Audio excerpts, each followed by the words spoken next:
Olá, bem-vindos a mais um Papo de Bastidor. Eu sou Isabel Branquinha e hoje a gente está aqui no Centro Cultural São Paulo para falar com a direção e o elenco da peça Freedom City. Vamos lá? Muito obrigada por vocês estarem aqui com a gente hoje. É um prazer estar aqui. Eu queria que a gente começasse essa entrevista com vocês se apresentando e dizendo as suas funções dentro desse espetáculo. Tá, eu sou o Davi Reis, eu sou o diretor do espetáculo. Eu sou o Pedro Guilherme e eu sou um dos atores do espetáculo que faz o papel de um cara chamado Ricky, entre outros papéis. Eu sou Letícia Tomasella, atriz, também faço vários papéis, um deles é o Andy. Eu sou a Juliana Belmonte, meu papel dentro do espetáculo eu faço a Beck, eu faço a Anitta e entre outros, entre vários.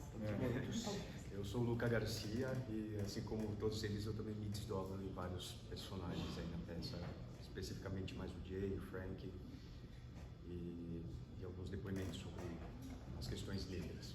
São muitos personagens nessa peça, é uma galera. Então a gente vai ver o rostinho de vocês algumas vezes aí. Bom já saber, galera. Eu queria, aproveitando, pegando o gancho, vocês estão falando que tem bastante personagem e tal, que vocês contassem um pouquinho da sinopse desse espetáculo.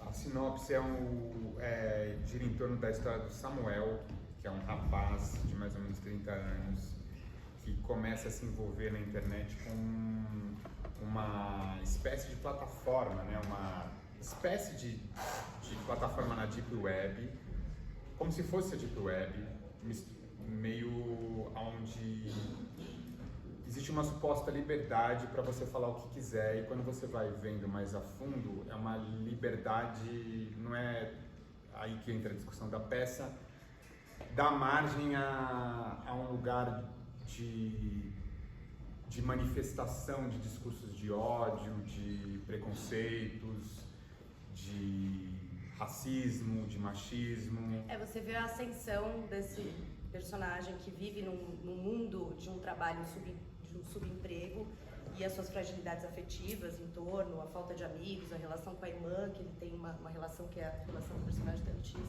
e que você vê essa questão da ascensão desse fascismo dentro da internet, o quanto ela te leva. Então acho que é levar o espectador para essa lógica dessas vozes. E remete muito à internet, remete muito ao que a gente está vendo. Ele tem a mesma dinâmica de rapidez, Exato, de atuação que a internet, que é tudo muito isso rápido. aqui. Então as entradas, saídas, os personagens, o celular ali. as mudanças de elementos de personagem para outro, ele muda, é um negocinho que eu ponho, porque só para você falar, tá, entendeu? Porque não tem esse tempo, esse grande tempo de entrar e fazer, não, é pá, é narrativa, narrador, então ele tem esse tempo que acabou, né, que ele vai caminhando junto com ele, que você tá assistindo a isso, é do nosso tempo, é uma peça muito do nosso tempo.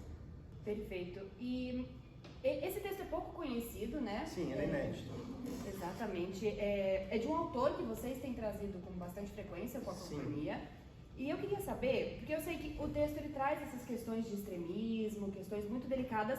Não é um texto brasileiro, mas conversa muito com a nossa realidade, principalmente no ano em que estamos. Sim. Eu queria que vocês contassem pra gente qual a importância de montar esse texto agora. Nossa, eu acho que comunicar esse texto, comunicar para a plateia, comunicar com esse público, eu acho que é a primeira questão que a Freedom City nos move. É um autor escocês, ele escreveu esse texto para uma faculdade na Califórnia. Ele foi convidado para dar aula lá, ele acabou escrevendo esse texto. Em 2018 a gente entrou em contato com ele e ele mandou esse texto, principalmente falando disso. Falou assim, acho que tem tudo a ver com o Brasil. Eu acho que ele coloca questões por todos os pontos de vista. Eu acho que talvez seja um lugar neste ano atípico que a gente possa questionar, né? Eu acho que o texto traz questões, questionamentos. É um texto que não tem meio termo. Só para também complementar, o que eu percebo no texto, que tem isso que você falou de não ter meios termos, eu sinto que às vezes o texto ele realmente sublinha coisas que talvez para bom entendedor não precisasse sublinhar.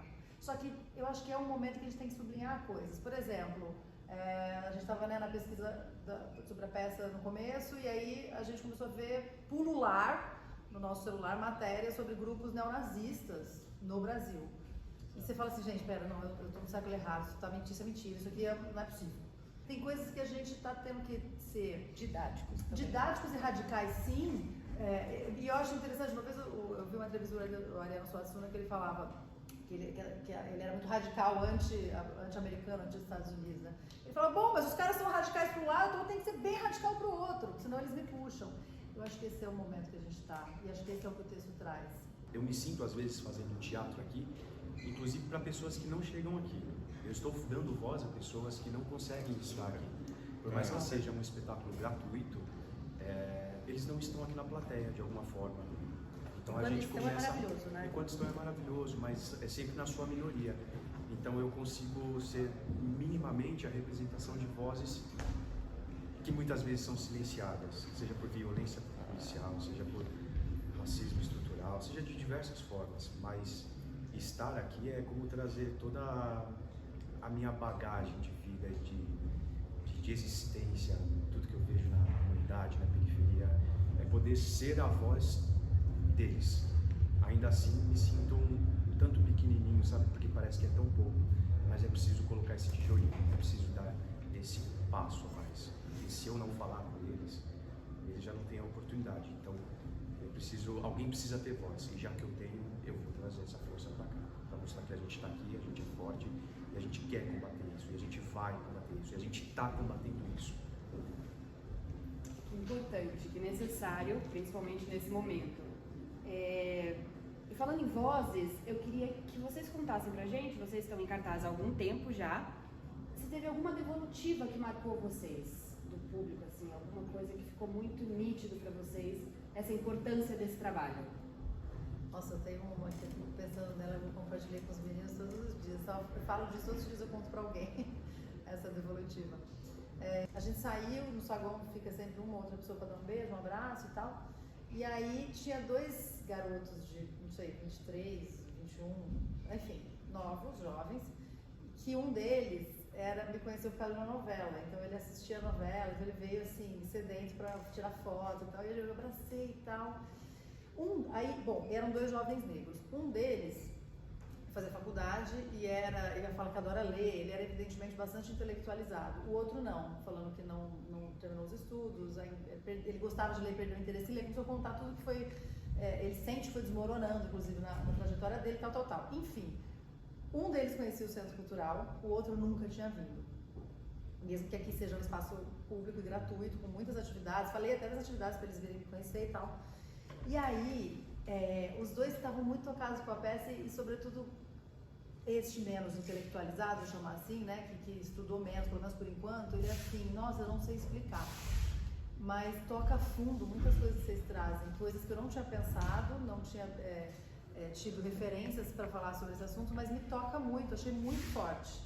E os dois, aí a gente foi embora juntos pro metrô, os dois falando as impressões da peça, e eles estavam mexidos mesmo. E aí eu falei, nossa, às vezes, isso é comum, por exemplo, às vezes a gente como atores, sei lá, quer ouvir o que o amigo achou, o que o namorado achou, às vezes, né, assim, a banca do prêmio tal achou. É muito importante também a opinião dessas pessoas, é óbvio. Só que, cara, quando eu vi dois garotos negros falando para uma branca, que já conhece o Centro Cultural faz tempo, e teve muitas oportunidades de estar aqui no Centro Cultural, quer dizer, entende? Falando como que o que estávamos fazendo aqui os tocou, eu falei, caramba, é isso, então acho que é isso. Acho que acertamos. Nessa hora, se meu marido achasse a peça uma merda, eu já ia falar, dane-se você, o que importa é aquilo ali. E aí eu gravei o áudio com os meninos do grupo, e né, o Lu pontuou também. Isso, até hoje, assim, eu fico emocionada com o jeito que eles falavam, entende? Que tem coisas que a gente tenta narrar, mas é que só aquele olhar só eu fotografei em mim, assim, aquilo eu nunca mais vou esquecer, por exemplo. Eu acho que a gente tenta, pelos retornos que eu tive, ele não te toca pelo coração, mas pelo estômago. Eu acho que ele está dentro do seu tempo, no seu tempo de 2022, sabe? Pode ser que ano que vem ele não tenha o mesmo sentido por ele, mas esse ano, propriamente, a Freedom City tem total sentido de se discutir.